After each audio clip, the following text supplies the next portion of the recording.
Today is Mount Everest Day, but do you know how Earth's greatest peak was actually born? This isn't just a mountain.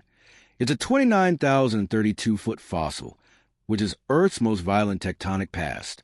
Mount Everest was not always the sky-kissing titan it is today. It rose from the ocean floor. Yes, you heard that right. Mount Everest was once submerged beneath ancient seas teeming with marine life. Over 50 million years ago, India slammed into Asia, forming the mighty Himalayas through tectonic collision. That impact was cataclysmic. Two land masses collided, and the Earth folded upward into sky-piercing mountains. This clash of continents didn't happen in a day. It's still happening, even now as you watch this. The Indian plate continues to push northward, forcing Everest to grow nearly 4 millimeters every year. So yes, Mount Everest is getting taller while you scroll, breathe, and blink. What lies at its peak today? Fossilized seashells and limestone, once buried deep under ancient ocean sediment. It's not just the tallest mountain. It's a literal rooftop made of ancient ocean floor remains. This makes Everest one of the most surreal geologic wonders on Earth. A mountain born from water. Everest isn't just a peak. It's a frozen monument of planetary memory, written in stone and ice. Every crack in its rock is a chapter of Earth's violent and sacred autobiography. But beyond geology, Everest symbolizes something universal. The human spirit's obsession with the impossible.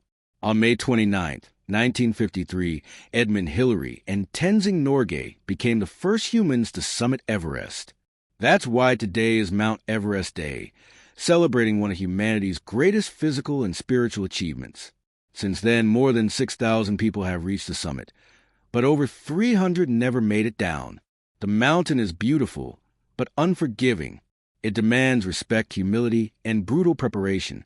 Temperatures near the summit can plunge below minus 60 degrees Celsius, while winds scream at over 200 miles per hour. The death zone begins above 26,000 feet, where oxygen levels drop too low to sustain human life. At that altitude, your body literally begins dying, even while you're still climbing. Many climbers experience hallucinations, pulmonary edema, or frostbite, all while navigating ice cliffs and crevasse traps. And yet, people return, again and again. Why? Because Everest isn't just a mountain. It's a mirror that shows us who we really are. It exposes your fears, your limits, your willpower, one step, one breath, one heartbeat at a time. It's not about conquering nature. It's about confronting yourself in its rawest, most honest arena. Sherpas, the indigenous mountain guides, are the silent heroes of nearly every successful summit attempt. Some Sherpas have climbed Everest over 20 times, often without oxygen, carrying double the average weight. Cami Rita's Sherpa hold the world record with 30 successful Everest summits, a feat unmatched in history. These heroes know Everest better than GPS. They navigate storms using intuition passed through generations. But Everest isn't just for climbers. It influences millions who never set foot on its frozen slopes. It controls weather patterns, feeds rivers, and regulates monsoon cycles across Asia and beyond. The glaciers of Everest provide water to over 1.5 billion people downstream. It's Earth's natural water tower. But here's the scary part. Climate change is melting Everest glaciers at unprecedented rates. Some scientists warn the third pole could lose up to two-thirds of its ice this century. That would threaten agriculture, drinking water, and entire ecosystems dependent on Himalayan meltwater. The mountain is literally crying for help, melting, cracking, and shedding ice as a warning. Even Everest Base Camp has shifted due to glacier retreat, endangering future climbing routes and traditions. And yet, trash and human waste are now piling on its slopes, an ecological paradox of success. Everest was once sacred, untouched, mythical. Now it's fighting to remain majestic amidst human ambition.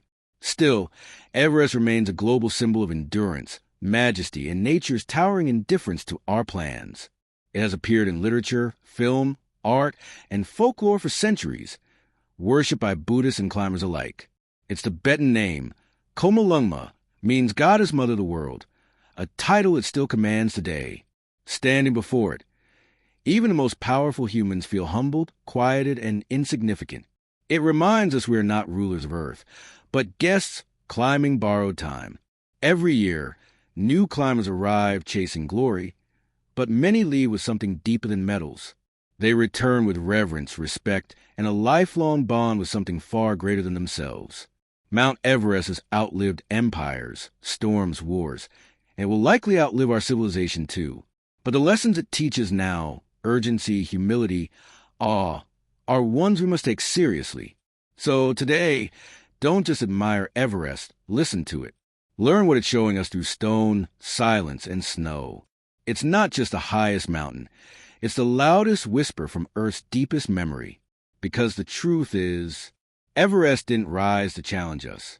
It rose to remind us how small, wild, and wondrous our world really is.